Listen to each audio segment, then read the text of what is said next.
Assalamualaikum warahmatullahi wabarakatuh. Alhamdulillahirrabbilalamin. Anak-anakku, semoga hari ini kalian dalam keadaan sehat dan juga sudah siap untuk mengikuti materi hari ini dengan buku sudah siap, peralatannya sudah siap semua, duduk manis, dan jangan lupa selalu membaca doa.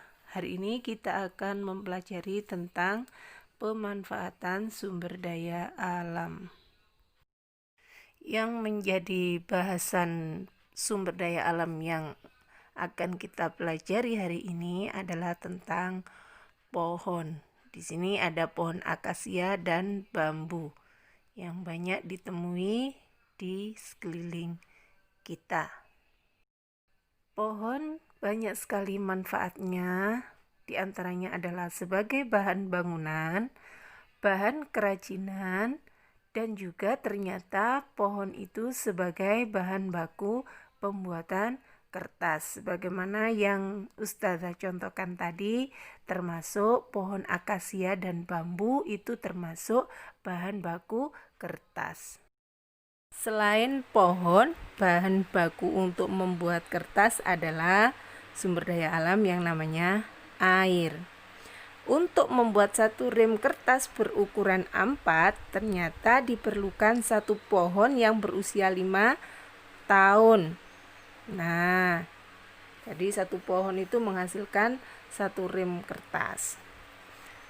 Kertas dikenal sebagai media utama untuk menulis, mencetak, melukis, dan juga bisa digunakan sebagai tisu untuk hidangan-hidangan, untuk kebersihan, atau untuk keperluan toilet.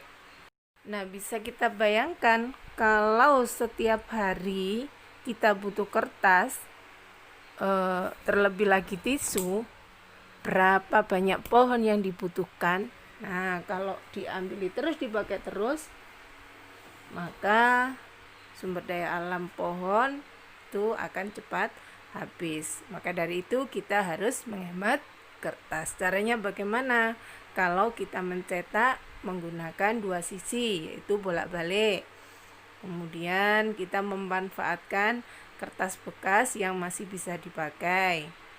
Mengubah margin dokumen, memaksimalkan email, jadi nggak dikit-dikit di print, bisa dikirim lewat email, dan masih banyak lagi cara-cara lain yang bisa kita gunakan untuk menghemat kertas. Supaya apa? Supaya pohon yang ada di sekeliling kita tidak akan cepat habis, walaupun bisa diperbarui.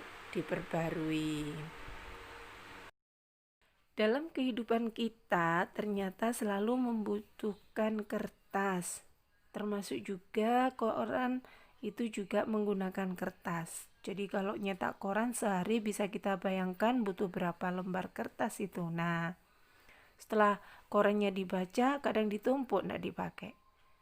Nah, sampah koran bekas tersebut ternyata dapat didaur ulang. Dr. Harshad Velanger bersama timnya telah menemukan bakteri dari koran lama yang ditumpuk yang namanya TU103. Bakteri ini dapat merubah kertas koran yang menumpuk tadi menjadi butanol untuk menggerakkan mesin, termasuk juga menggerakkan mesin mobil. Kalau tadi sumber daya alam pohon dan air bisa diolah menjadi kertas, maka kita akan mempelajari tentang sumber daya alam berupa air, angin, dan matahari ternyata bisa diubah menjadi energi listrik yang kita pakai dalam kehidupan sehari-hari. Nah, tuh air, angin, matahari bisa diolah menjadi listrik. Tetapi walaupun begitu, supaya tidak cepat habis, kita harus bijaksana dalam menggunakannya. Listrik adalah energi yang paling banyak digunakan oleh manusia dalam kehidupan sehari-hari, tapi tidak kita sadari kadang kita menggunakan listrik berbahaya. Contoh penggunaan listrik berbahaya itu bagaimana? Contoh, membiarkan kabel yang longgar pada stop kontak, kadang juga terkelupas dibiarkan. Kemudian contohnya apa lagi? Kipas angin dipasang di langit-langit rumah itu. Nah, kalau tidak kuat masangnya, kan jatuh. Kemudian menggunakan lampu yang tidak sesuai. Kadang makanya ada konslet tuh. Nah, bahaya kan, jadi kebakaran dan lain sebagainya, itu masih banyak lagi contohnya. Pembahasan selanjutnya panas. Energi panas berasal dari matahari, kompor, api, nyala lilin, dan lain sebagainya. Energi panas banyak digunakan dalam kehidupan sehari-hari, seperti memasak, memanggang sate, menyetrika, dan masih banyak lagi yang lainnya. Nah, tanpa kita sadari, kadang kita berjalan itu merasakan panasnya terik matahari. Nah, itu ternyata perpindahan panas. Nah, dalam perpindahan panas ini ada pembahasan 3 yang perlu kita ketahui, yaitu radiasi, konduksi, dan konveksi. Radiasi yaitu perpindahan panas atau kalor tanpa memerlukan alat atau perantara. Contohnya yang seperti Ustazah sebutkan tadi, ketika panas matahari menyinari bumi. Nah, kadang kita jalan kan terasa panas tuh, itu namanya radiasi tanpa perantara, langsung dapat kita rasakan. Perpindahan panas selanjutnya yaitu secara konduksi, yaitu pindahnya panas atau kalor melalui penghantar, tapi tanpa disertai perpindahan bagian zat. Penghantarnya tadi tetap utuh, tapi dapat kita rasakan panasnya. Contoh, besi dipanggang lama-lama akan panas. Contoh yang lain, ketika kita bikin wedang, minuman, airnya panas dalam gelas, sendoknya kita seduhkan, kalau kita biarkan kan panas. Nah, itu perpindahan panas antara ke sendok tadi, itu namanya konduksi. Yang terakhir, perpindahan panas secara konveksi, yaitu perpindahan panas melalui alirannya zat perantara ikut berpindah. Jadi zat perantaranya itu ikut mengikuti panasnya tadi. Contohnya memanaskan air di panci. Contoh lain ketika kita membakar kertas. Nah, itu kan panas. Nah, zatnya ikut berpindah, kertasnya habis.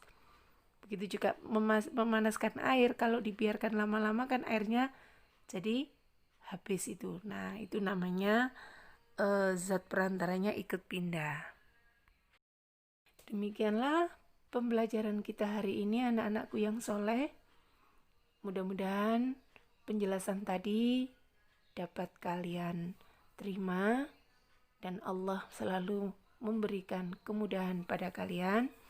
Kita telah mempelajari pemanfaatan sumber daya alam pohon yang diolah menjadi kertas, kemudian matahari, air, angin diolah menjadi energi listrik, kemudian tentang perpindahan panas.